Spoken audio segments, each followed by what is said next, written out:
Welcome to Achari education YouTube channel. మనం ఇప్పుడు TET paper 1కి సంబంధించి మే 2 రోజు జరిగినటువంటి మార్నింగ్ షిఫ్ట్కి సంబంధించినటువంటి పేపర్లో తెలుగు కంటెంట్ అండ్ మెథడ్కి సంబంధించినటువంటి ప్రశ్నలను మనం తెలుసుకుంటున్నాం. దీంట్లో మనం మొదటి ప్రశ్న, ఈ క్రింది వాణిలో కొరవి గోపరాజు రచన ఏది? కొరవి గోపరాజు యొక్క రచన సింహాసన దాత్రింశిక కొరవి గోపరాజు యొక్క రచన అని మనం చెప్పుకోవచ్చు. తర్వాత మణి ప్రవాళ శైలిని వాడిన తొలికవి. మణి ప్రవాళ శైలిని వాడినటువంటి తొలికవి పాల్కురికి సోమన. అభినవపోతన అనే బిరుదు ఎవరికి కలదు? అభినవపోతన అనేటువంటి బిరుదు వానమామలై వరదాచార్యులు అనేటువంటి వారికి అభినవపోతన అనేటువంటి బిరుదు ఉన్నది. ఈ క్రింది వాణిలో గుర్రం జాషువా రచన కానిదేది అని ఇచ్చాడు. గుర్రం జాషువా రచన గబ్బిలం ఫిరదోసి స్వప్నకథ. మరి కానిది తృణ కంకణం, అది రాయప్రోలు సుబ్బారావు గారిది. తర్వాత హరిత్తు అనేటువంటి పదానికి అర్థం. హరిత్తు అనేటువంటి పదానికి అర్థం సింహము అనేటువంటి అర్థం వస్తుంది. తర్వాత వెలుగు శిఖ అనే పర్యాయ పదాలు కలిగినటువంటి పదం. వెలుగు శిఖ అనేటువంటి పర్యాయ పదాలు కలిగినటువంటి పదాన్ని మనం ఏమని చెప్పచ్చు? కిరణం అని చెప్పచ్చు. వెలుగు అయిన శిఖ అయినటువంటి పర్యాయ పదాలు కిరణం అని చెప్పవచ్చు. తర్వాత అక్షరం రంగు అనే నానార్థాలు కలిగినటువంటి పదం. అక్షరము కానీ రంగు అని కానీ నానార్థాలు కలిగిన పదాన్ని వర్ణము అని అంటారు. తర్వాత ముత్యపు చిప్ప అనే అర్థాన్ని కలిగినటువంటి పదం. ముత్యపు చిప్పను మనం శుక్తి అని అంటాం. శుక్తి అంటే ముత్యపు చిప్ప అనేటువంటి అర్థం ఉంటుంది. తర్వాత తీవ్రంగా పోవునది అనే వ్యుత్పత్తి అర్థాన్ని ఇచ్చేటువంటిది. తీవ్రంగా పోవునది శేనము, వేగ అని అర్థము. ఇది తీవ్రంగా వేగంగా పోతుంది అనేటువంటి అర్థము. తర్వాత రామాయణ సంధి పేరు. రామాయణం అనేటువంటి సంధి పేరు. రామ ప్లస్ ఆయనం, సవర్ణ దీర్ఘ సంధి అనేటువంటిది వస్తుంది. తర్వాత ఒకే హల్లు అనేక సార్లు రావడం ఏ అలంకారం? ఒకే హల్లు అనేక సార్లు వస్తే ఇది వృత్యానుప్రాసాలంకారం అవుతుంది. వృత్యానుప్రాసాలంకారము అవుతుంది ఒకే హల్లు అనేక సార్లు వస్తే. తర్వాత పిల్లి, ఎలుక, చెట్టు, కోతులు ఏ లింగం? ఇవి పిల్లి, ఎలుక, చెట్టు, కోతులు లింగం. ఇవి ఏ లింగానికి సంబంధించినటువంటి అంటే నపుంసక లింగానికి సంబంధించినటువంటివి. తర్వాత సప్తర్షులు ఏ సమాసం? సప్తర్షులు ఏ సమాసం? 7 ఋషులు అనేటువంటిది ఇది ద్విగు సమాసానికి చెందినటువంటిది. తర్వాత పదవ అక్షరం యతిస్థానం కలిగిన పద్యపాదం. పదవ అక్షరం యతిస్థానం కలిగినటువంటిది యతిస్థానం ఏది? ఉత్పలమాల. తర్వాత విద్యార్థులు ధ్వని అర్థాలను గ్రహిస్తారు, పాత్రోచితిని తెలుసుకుంటారు అనే స్పష్టీకరణలు దేనికున్నాయి? విద్యార్థులు ధ్వని అర్థాలను గ్రహించడం, పాత్రోచితిని తెలుసుకోవడం అనేటువంటిది ఏ స్పష్టీకరణకు సంబంధించి అంటే రసానుభూతికి సంబంధించి. తర్వాత ప్రశ్న, అలవోకగా ఉత్పన్నమయ్యే కంఠధ్వనుల సాధనలతో కేవలం మానవ సంబంధమై సహజేతర పద్ధతి ద్వారా మానవోద్రేకాలను, ఆలోచనలను, వాంఛనలను తెలియజేసేటువంటి భాష మనం సఫైర్ అని చెప్పవచ్చు. దీన్ని నిర్వచించింది సఫైర్ అనేటువంటి భాషావేత్త. తర్వాత పాప, బాబ్బ, మా అనేటువంటి ధ్వనులు దేనికి సంబంధించినటువంటి ఓష్టాలు, పెదవుల ద్వారా మనం పలకడం, ఇవి ఓష్టములు. తర్వాత సమన్వయ పద్ధతి, యత్నముల పద్ధతి, పథక పద్ధతి, శాస్త్రీయ పద్ధతి, ఉద్యమ పద్ధతి అని పిలువబడే ఆధునిక బోధనా పద్ధతి ఏది? దీన్నే మనం ప్రాజెక్ట్ పద్ధతి అంటాం. ఈ ప్రాజెక్టుకు ఎన్ని రకాల పేర్లు ఉన్నవి? తర్వాత ప్రశ్న, panel board, bulletin board, flash కార్డులు, తోలుబొమ్మలు ఇవి ఏ రకమైనటువంటి బోధనోపకరణాలు? ఇవన్నీ కూడా దృశ్యోపకరణాలకు సంబంధించినటువంటివే. తర్వాత తెలంగాణలో ఒక విద్యా సంవత్సరంలో ప్రభుత్వ ప్రాథమిక పాఠశాలలో జరిగే సంగ్రహణాత్మక మదింపుల సంఖ్య. తెలంగాణలో ఒక విద్యా సంవత్సరంలో ప్రభుత్వ ప్రాథమిక పాఠశాలలో జరిగే సంగ్రహణాత్మక మదింపుల సంఖ్య 2. మనము ఎస్ఏలు ఎన్ని పెడతాం? సమ్మేటివ్ అసెస్మెంట్లు 2 పెడతాం. ఇది ప్రశ్న. ఇవి మనకు తెలుగుకు సంబంధించినటువంటి పేపర్ 1కి సంబంధించినటువంటి ఈ షిఫ్ట్కి సంబంధించినటువంటి ప్రశ్నలు. ఈ పేపర్ 2 మే ఆఫ్టర్నూన్ షిఫ్ట్లో జరిగినటువంటి పేపర్ 1 టీఎస్ టెట్ పేపర్ 1కి సంబంధించినటువంటి ప్రశ్నలు, తెలుగు కంటెంట్ అండ్ మెథడాలజీకి సంబంధించినటువంటి ప్రశ్నలు ఏ విధంగా ఉన్నాయో మనం చూద్దాం. మొదటి ప్రశ్న, ఆంధ్ర సారస్వత పరిషత్తుకు అధ్యక్షుడిగా పనిచేసినటువంటి వారు ఎవరు? ఆంధ్ర సారస్వత పరిషత్తుకు అధ్యక్షుడిగా పనిచేసినటువంటి వారు దేవులపల్లి రామానుజారావు. తర్వాత ప్రశ్న, దేశీ సంప్రదాయంలో రచనలు చేసినటువంటి మొట్టమొదటి కవి. దేశీ సంప్రదాయంలో రచనలు చేసినటువంటిది పాల్కురికి సోమనాథుడు.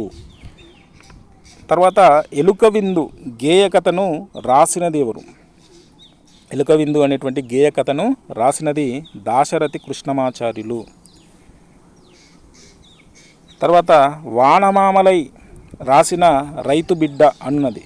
వానమామలై వరదాచార్యులు రాసినటువంటి రైతు బిడ్డ అన్నటువంటిది ఏంది? ఇది ఇంతకుముందు కూడా ప్రశ్న వచ్చింది. బుర్రకథల సంపుటి. తర్వాత ప్రసూనం అను పదానికి అర్థం. ప్రసూనం అనేటువంటి పదానికి అర్థం ఏమొస్తుంది అంటే పువ్వు అనేటువంటిది అర్థం వస్తుంది. ఏంటి? ప్రసూనం అంటే పువ్వు అనేటువంటి అర్థం. తర్వాత పద్మాకరం అనగా పద్మాలకు ఆకారమైనటువంటిది, ఆశ్రయం ఇచ్చినటువంటిది ఏంటి అంటే కొలను. పద్మాకరం అంటే అర్థం కొలను.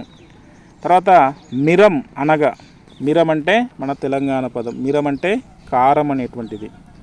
మామూలుగా కారము మీరం. వాస్తవానికి ఈ పదాన్ని మిరం అనేటువంటిదే ఉపయోగించాల. కారం అంటే రుచి. కారం అంటాం మామూలుగా, కారం కాదు, దాన్ని ఏమనాలా? మీరం అనాలి. మీరం యొక్క రుచిని మనం కారం అంటాం. ఇది భాషా దోషం అనేటువంటిది గుర్తుంచుకోవాలి. తర్వాత సింధువు అనే పదానికి అర్థం. సింధువు అనేటువంటిది ఏంటి అంటే సముద్రం అనేటువంటి అర్థం వస్తుంది. తర్వాత పసరం అను పదానికి ప్రకృతి పదం గుర్తించండి. పసరం అంటే పశువు అనేటువంటిది అర్థం వస్తుంది. పసరం అంటే పశువు అనేటువంటిది ప్రకృతి పదం అనేటువంటిది వస్తుంది. తర్వాత ఉత్ప్రేక్షాలంకారంలో ఇది ఉంటుంది. ఉత్ప్రేక్ష అంటే ఊహ అనేటువంటిది. ఉత్ప్రేక్ష అంటేనే ఊహ. అట్లా ఇట్లా అని మామూలుగా అంటాం కదా, అది ఉత్ప్రేక్ష, ఊహిస్తాం అన్నట్టు. తర్వాత ద్విగు సమాసం కానిది. ద్విగు సమాసం నవరసాలు, 9 రసాలు, దశ దిశలు, 10 దిక్కులు, షట్చక్రవర్తులు, 6 చక్రవర్తులు. ముక్కంటి అంటే 3 కన్నులు కలవాడు. ఇది బహురీ అవుతుంది కాబట్టి ఇది ద్విగు సమాసం కాదు. తర్వాత సంధి జరగడం, సంధి జరగకపోవడాన్ని ఇలా అంటారు, వైకల్పికం. ఇది కూడా మనకు చాలాసార్లు టెట్లో ఇప్పుడు ఈ 2024లో 2024 సంవత్సరంలో ఇది చాలాసార్లు రావడం జరిగింది. వైకల్పికం అంటే ఏందనేది. తర్వాత అనుసంధాన పదాలను గుర్తించండి. అనుసంధాన పదాలను గుర్తించండి. కావున, కానీ, మరియు, అందువల్ల ఇవి అనుసంధాన పదాలు. అంటే మనం భాష వాడుతున్నప్పుడు ఏవి ఎక్కువగా ఉపయోగిస్తామంటే ఆ అంశాలు మనం ఉపయోగిస్తాము. తర్వాత రసజ్ఞ అను పదానికి ఘన విభజన చేస్తే ఏమొస్తుంది? రసజ్ఞకు ఘన విభజన చేస్తే లఘువు, గురువు, లఘువు అనేటువంటిది వస్తుంది. తర్వాత లక్ష్యాత్మకంగా ఉండి సరిగా త్వరగా దిద్ది మార్కులు కేటాయించగలిగేటువంటి ప్రశ్నలు. లక్ష్యాత్మకంగా ఉండి సరిగ్గా త్వరగా దిద్ది మార్కులు కేటాయించగలిగే ప్రశ్నలను బహుళైచ్ఛిక ప్రశ్నలు అంటాం. ఇప్పుడు ఇవన్నీ కూడా బహుళైచ్ఛిక ప్రశ్నలే. ఇలాంటి మనం విద్యార్థులకు ఇస్తే ఈజీగా మనం కరెక్షన్ చేయగలుగుతాం, త్వరగా దిద్ది మార్కులు వేయగలుగుతాం. ఇక తర్వాత ప్రశ్న, చ అనే ధ్వని.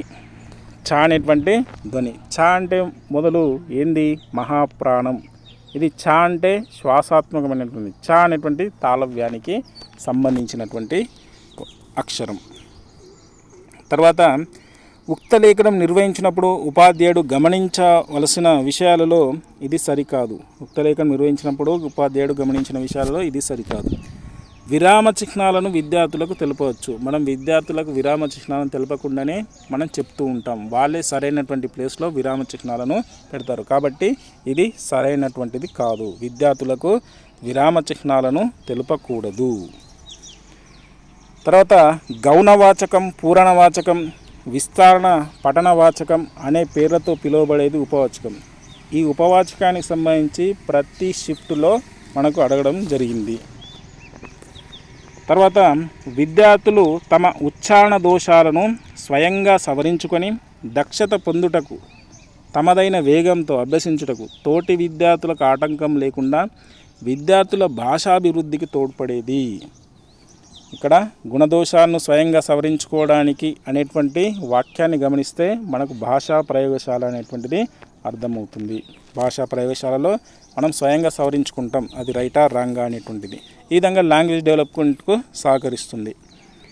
తర్వాత ప్రశ్న, విద్యార్థి యొక్క విద్యాభివృద్ధితో పాటు ఆరోగ్యస్థితి, వంశ పారంపర్య వివరాలు, పాఠశాల విద్యార్థి పూర్వస్థితి, విద్యార్థి గల వినోదాలు, వృత్తి సంబంధమైన అభిరుచులు మొదలగు వివరాలతో కూడినటువంటి పత్రాన్ని మనము క్యుములేటివ్ రికార్డ్ అని మనం చెప్తాం. ఇది దీనికి సంబంధించి ఇవి మనకు అన్ని టెట్లలోకి సంబంధించినటువంటి ప్రశ్నలకు సంబంధించినటువంటి మనం తెలుసుకుందాం. ఎన్ని సుమారు